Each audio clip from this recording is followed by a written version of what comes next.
ಸ್ನೇಹಿತರೆ ನಮಸ್ಕಾರ. ಸ್ನೇಹಿತರೆ, ಇವತ್ತಿನ ಈ ಒಂದು ವಿಡಿಯೋದಲ್ಲಿ ನಾವು ನೋಡೋಣ ಪಾಕಿಸ್ತಾನದ ಆಟಗಾರರನ್ನು IPL ನಿಂದ ದೂರವಿಡಲು ಕಾರಣವೇನೆಂದು ಈ ವಿಡಿಯೋದಲ್ಲಿ ನೋಡೋಣ.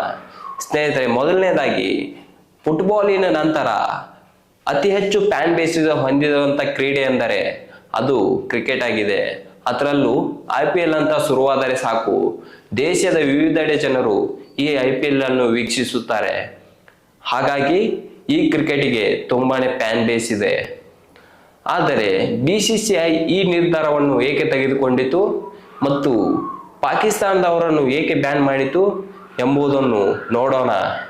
ಹೌದು ಸ್ನೇಹಿತರೆ, ಪಾಕಿಸ್ತಾನದ ಆಟಗಾರರನ್ನು BCCI 2009ರಲ್ಲಿ ಬ್ಯಾನ್ ಮಾಡಲಾಗಿದೆ, IPL ನಿಂದ ದೂರವಿಡಲಾಗಿದೆ.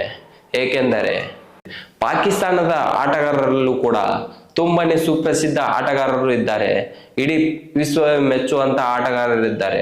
ಆದರೂ ಕೂಡ ಇವರನ್ನು IPL ನಿಂದ ದೂರವಿಡಲಾಗಿದೆ.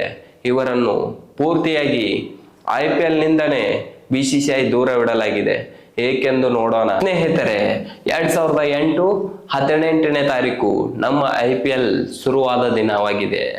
ಆದರೆ 2009ರಲ್ಲಿ ಪಾಕಿಸ್ತಾನದ ಆಟಗಾರರನ್ನು ಬ್ಯಾನ್ ಮಾಡಲಾಗಿದೆ.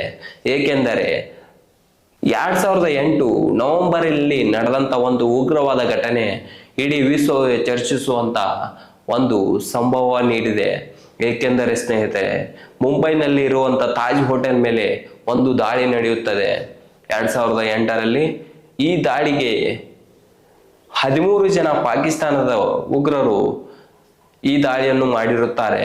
ಹಾಗಾಗಿ ಪಾಕಿಸ್ತಾನದಿಂದ ತುಂಬಾನೇ ಈ ರೀತಿ ಪ್ರಾಬ್ಲಮ್ಗಳು ಆಗಬಹುದೆಂದು BCCI ಈ ನಿರ್ಧಾರವನ್ನು ತೆಗೆದುಕೊಂಡಿದೆ.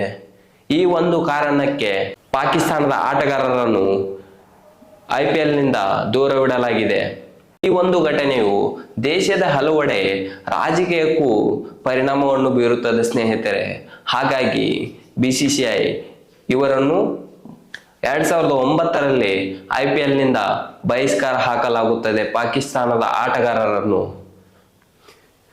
ಮತ್ತೆ ಇದು ತುಂಬಾನೇ ಚರ್ಚೆ ಆದ ನಂತರ ಮತ್ತೆ ಇವರನ್ನು 2010ರಲ್ಲಿ ಇದು ಚರ್ಚೆ ಆದ ನಂತರ 2010ರಲ್ಲಿ ಪಾಕಿಸ್ತಾನದ ಆಟಗಾರರನ್ನು ಆಹ್ವಾನಿಸಲಾಗುತ್ತದೆ.